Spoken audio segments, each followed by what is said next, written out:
अस्सलाम वालेकुम। इस ईद पर बनाया हमने शाही मुर्गा मुसल्लम और बहुत ही इजी रेसिपी है। बग़ैर ओवन के, बग़ैर फ्राई किए हुए बनाया है।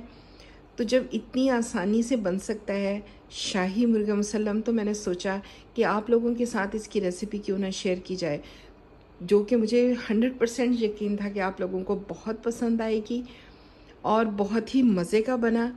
सब ने मज़े ले लेकर खाया। सबसे पहले हम अपने मुर्ग को पैकिंग से बाहर निकालेंगे, फिर इसकी टांगें कसकर बांधेंगे और इसके बाजू भी। तो अब ये हिलजुल नहीं सकता, कुछ नहीं कर सकता। सो अब रेडी है। हम इस पर कट लगाएंगे दोनों साइडों पे, जिस तरह आपको नज़र आ रहा है। और इसके बाद ये मसाला लगाने के लिए बिल्कुल रेडी हो चुका है। Lemon juice 1 teaspoon, salt 1 teaspoon और या फिर हस्बे जायका red chilli 1 teaspoon, turmeric 1/2 teaspoon,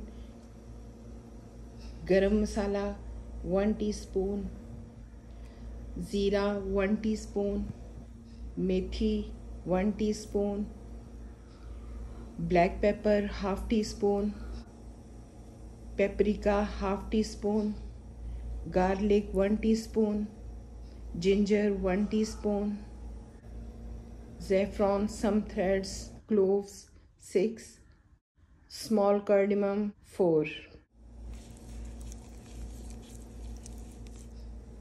इसकी ऊपर की साइड पर अच्छे से मसाला लगाएंगे और फिर जो हमने कट लगाए थे उनके अंदर भी थोड़ा थोड़ा मसाला लगाएंगे और इसके अंदर भी फिर हम अंदर तक भी मसाला सारा अच्छे तरीके से लगा देंगे, ताकि बहुत अच्छा सा टेस्ट आता है। कहीं से भी फीकेपन का कोई एहसास ना हो कि कहीं से फीका रह गया है चिकन हमारा।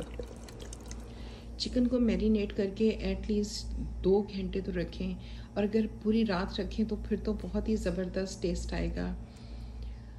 उसके बाद हम इसे कुक करेंगे 30 मिनट्स के लिए, और उसमें जब 10-15 मिनट हो जाएं तो उसकी साइड चेंज कर दें और पानी समेत हम इसको डालेंगे। और बाद में भी अगर चिकन ने पानी छोड़ा है और ज़्यादा पानी है तो उस पानी को निकाल लें, उसको ज़ाया ना करें। इसको दोनों साइडों से भूनकर चिकन को निकाल लें। तो अब हम ग्रेवी रेडी करते हैं। उसमें हम जो पानी हमने निकाला था, मेरे चिकन ने तो पानी छोड़ दिया था और काफ़ी पानी उसमें पड़ा हुआ था, इसलिए मैंने इसको निकाल लिया। अगर आपका चिकन पानी नहीं छोड़ता है तो कोई बात नहीं है, बग़ैर पानी के भी हम ग्रेवी को रेडी कर सकते हैं। एक बड़ा टमाटर डाइस्ड करके डालेंगे और मैंने फ्राइड ऑनियन यूज़ किए हैं। अगर आप फ्राइड ऑनियन यूज़ नहीं करना चाहते, नॉर्मल वाले करना चाहते हैं, तो आप फिर पहले थोड़ा सा ऑयल डालकर ऑनियन को फ्राई कर लें। चूँकि हम शाही मुर्गा मुसल्लम बना रहे हैं तो इसमें बादाम, काजू, पिस्ता और रेजन्स लेंगे। सब चीज़ों को ग्राइंडर में ग्राइंड करेंगे और फिर उसमें थोड़ा सा पानी डालकर इनकी पेस्ट बना लेंगे और इस पेस्ट को हम ग्रेवी में ऐड कर देंगे। थोड़ा सा भूनने के बाद अगर आप देखें कि आपकी ग्रेवी बहुत गाढ़ी है तो उसमें पानी मिलाकर उसको नॉर्मल ग्रेवी की तरह कर लें। तो फिर इस ग्रेवी को हम चिकन पर डालेंगे। अब हमारा शाही मुर्गा मुसल्लम रेडी हो चुका है और कोरिएंडर से उसको गार्निश करेंगे। और मुझे उम्मीद है कि जब भी आप मुर्गा मुसल्लम बनाएंगे तो इसी रेसिपी से बनाएंगे, आपको भी बहुत पसंद आएगा।